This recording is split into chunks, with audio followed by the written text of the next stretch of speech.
बिस्मिल्लाहिर्रहमानिर्रहीम वस्सलातु वस्सलामु अला रसूलिहिल आमीन वल आक़िबातु लिल मुत्तक़ीन अम्मा बाद। मैं आपकी तवज्जो चंद फ़िक़ही मसाइल की तरफ दिलाना चाहता हूँ।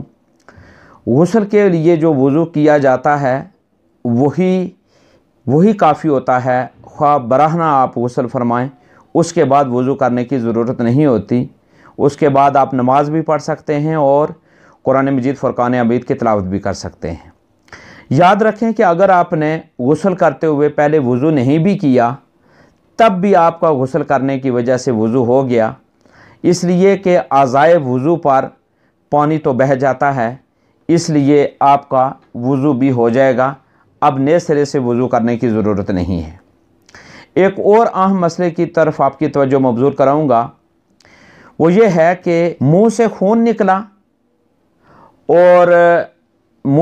निकला और वो थूक पर गालिब है, तो याद रखें कि वज़ू टूट जाएगा और अब वो थूक भी नापाक हो जाएगा।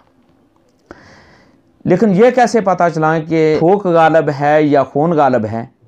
तो इसका आसान उलमा ने बताया है कि अगर थूक अगर सुर्ख हो गया तो इसका मतलब है कि खून गालिब है, और अगर थूक सुर्ख होने के बजाय जर्द है तो इसका मतलब है कि आपका थूक गालिब है।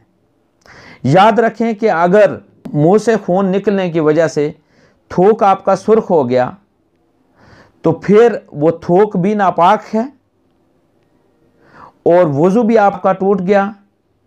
और अगर आपने कुल्ली के लिए पानी लेने के लिए अगर आपने यानी अपना मुंह गिलास या लोटे के साथ लगाया तो गिलास या लोटा और उसका कुल पानी भी इसके साथ नजिस हो जाता है। इस सिलसिले में इंतहाई एहतियात के साथ काम लेना पड़ेगा, और वो ये है कि आपने हाथ के चुल्लू के साथ आपने पानी लेना है और कुल्ली करनी है।